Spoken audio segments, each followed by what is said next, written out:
सियासत से जुड़ी एक और बड़ी खबर आपको दे। बिहार चुनाव पर एआईएमआईएम प्रमुख और सांसद असदुद्दीन ओवैसी ने कहा कि नेता प्रतिपक्ष तेजस्वी यादव को एक पत्र लिखा है। हमने कहा है कि हमारी पार्टी गठबंधन के लिए तैयार है। अख्तरुल इमान ने यह भी लिखा है कि वो हमें 6 सीटें दे सकते हैं। ये तय करना उनके हाथ में नहीं। यदि वो ऐसा नहीं करते तो बिहार के लोग देखेंगे कि कौन बीजेपी को सफल बनाना चाहता है, कौन उन्हें रोकना चाहता है, और इसीलिए फैसला बिहार के लोगों को करना है। हमने अपनी जिम्मेदारी संभाल ली है। अपोजिशन को लेटर लिखा है, मीडिया के जरिए हमने इस बात को कहा है कि एमआईएम पार्टी अलायंस के लिए तैयार है, और फिर अख्तरुल इमान साहब ने अपने आखिरी ख़त में ये भी कहा है कि हमको अब 6 सीट दे दीजिए। अब ये उनको फैसला करना है।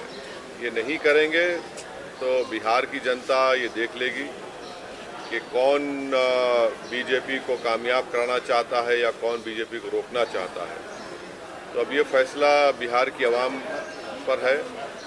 हम तो अपनी जिम्मेदारी को निभा चुके हैं। कल कोई हमसे ना कहे कि आपने बातचीत नहीं की, आपने फुला नहीं किया।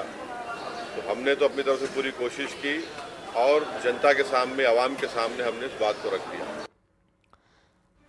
और वहीं ओवैसी के बीजेपी की बी टीम कौन है वाले बयान पर बिहार की सियासत गरमा गई है। सुनाते हैं आपको बयान। बंधन और ओवैसी दोनों ही एक सिक्के के दो पहलू हैं। दोनों ही सीटों की राजनीति और तुष्टिकरण की राजनीति करते हैं और बिहार की जनता इन दोनों के चरित्र को बढ़िया से जान चुकी है। बिहार को नीतीश कुमार जी का विकास चाहिए।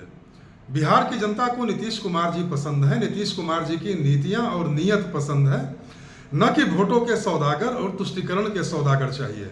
असदुद्दीन ओवैसी जैसे सांप्रदायिक लोग को बिहार की राजनीति में कहीं कोई स्थान नहीं है और ना ही इस चुनाव में किसी प्रकार का कोई प्रभाव डालने वाले हैं। ऐसे लोगों को बिहार की जनता और खासकर मुसलमान समाज जो है, ऐसे लोगों को बिहार की राजनीति से दूर रखना चाहता है। इसलिए एक तरफ तो उनका प्रयास पूरा था, लेकिन आरजेडी ने उनको कोई भाव नहीं दिया। दूसरी तरफ बिहार की राजनीति में भी मुसलमान उनको कोई भाव नहीं देने जा रहे हैं। अभी तक तो ये जानकारी ही नहीं मिली कि क्या ओवैसी जी ने इंडिया गठबंधन के किसी लीडर से बात किया है। सिर्फ मीडिया में माहौल बनाने से ये काम नहीं चलने वाला है।